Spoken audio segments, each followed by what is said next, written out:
Okay, pivot tables. So what you're going to want to do is open up the worksheet that's available for you online and navigate to the pivot tables tabs. We're going to talk about pivot tables. Pivot tables are a very big subject in Excel, a very commonly used tool, and something that is imperative that you master if you're working out in the business world. Pivot tables are a very big deal. So what are pivot tables? How do they work? Well, pivot tables are a data analysis tool that allow you to make sense or pull information from a large set of data that on its own really doesn't make all that much sense.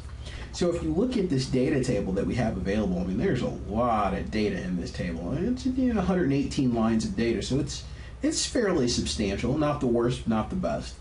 And when we look at this, it's really hard to pull any kind of meaningful statistics from it. Who is our best? Who is our worst? Where are there areas for improvement? These are analysis tools that are built into Excel but require a little bit of work in order to make those happen. Now that's where pivot tables come in play.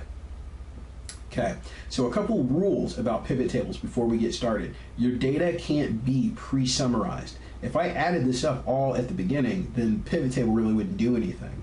It needs to be entered in somewhat of a journal entry form. So for example, on the 5th of July, that's what this guy sold. And on the 23rd of July, that's what this guy sold. So they need to be in a row. Your data needs to be organized in that specific manner, okay? Good idea to make sure that nothing touches your data as well. It's a good idea to make sure that happens, okay? So let's just go ahead and jump into pivot tables. We'll make one and we'll see how that goes. So the first thing I'm going to do is I'm going to use that shortcut with Control, Shift, and the arrow keys to select my entire data set, okay? I'm going to go to the Insert tab in the ribbon and I'm going to choose Pivot Chart. Now let me explain something here. When you choose Pivot Table, it creates a pivot table. When you choose Pivot Chart, it creates a pivot table and a pivot chart. Well, if you don't want the chart, you can always delete it. But if you don't make the chart, then you're going to have to go back and make the chart if you change your mind. So let's go ahead and choose Pivot Table, Pivot Chart, and it's going to open up this blank palette for us to work with. Okay.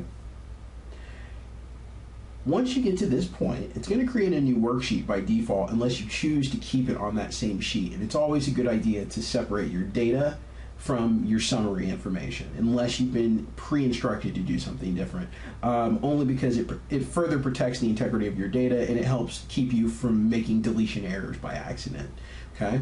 So when you get to the screen, you're gonna see some things that are pretty new. First of all, you'll notice that there's a new tab in the ribbon that wasn't there before. So if I click off, that's what the ribbon looks like normally. If I click on it, hey, look at that. We've got a new ribbon that wasn't there before called Pivot Chart Tools, or Pivot Table Tools, depending on what you have selected, okay? So here's what we're gonna do. We're gonna grab the chart, and right now everything's blank. We're just gonna grab the chart, we're gonna move that thing right out of the way. Get rid of it. As we build the pivot table, the chart will come together on its own, okay? So the next thing we want to do is we want to start filling the table with meaningful information. And in order to do that, you actually have to master this little box over here. Actually, it's a big box over here, and the 4 quadrants that go along with it. Okay.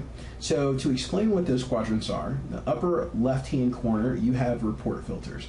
Anything that goes here serves as a global filter for the entire report. It could be anything. Okay, whatever goes here, it's just going to be a filter for everything. Okay, so for now, we'll just plug in date. You'll have to work with me on faith a little bit. So the next thing we're going to do is we're going to look at the options for columns versus rows. Okay, so if I take the sales rep name and I drop it in the axis in the lower left-hand corner, well, what that's going to do is that's going to make the sales reps names the row labels. Okay. If I move them from the lower left to the upper right, well, then it does the same thing. It's just going to flip that data around, and it's going to make the sales reps names the column headings of the table that we're making, okay? So the next thing we're going to do is we're going to plug in the information that we want to analyze, which in this case is sales total. We're going to plug that in to the values, and instantly this thing comes to life. Right off the bat, we've got some things working. There's our sales reps. There's the amount they've sold. We have the ability to filter now, just like you can do a regular filter. We also have the ability to manage our global filter, okay? And if you don't like it, well, here comes the flexibility of the pivot table. If I move the column headings to the row headings, hey, look at that. Maybe that's more usable, okay? So a couple things about this that you need to know. I'm gonna go ahead and make this currency, so it makes it a little bit more business relevant. First of all, you can have multiple filters. So if you want to filter by date, you can. If I want to add something else like sales rep, I can add that to a global filter as well. And now I have two, okay? So I have that as an opportunity if I would like to do that, okay? So we're going to grab sales rep there, and we're going to grab sales rep and put it back here as well. All right, so you have that option if you like, okay? So the next thing we're going to do is take a look at what pivot tables really do. Now, why are they called pivot tables? Because of their filtering capabilities. So if I want to know what a couple of these guys do, say this guy, this guy, and this guy, look at what happens. It automatically changes here, it automatically changes there. So what the pivot table does is it gives you the ability to look at your data from different sides in order to make better business decisions, in order to pull or glean some kind of competitive edge from your data set. So this makes a lot more sense than this. If I were to ask you who your best sales rep is here, I bet you could tell me it's this guy. But if I had you to jump into here, not as easy. You'll have to do several sum ifs, quite a few, okay? So that's what pivot tables do. Now, on your own, you want to explore and do some additional reading in the documents online with its capabilities of calculation.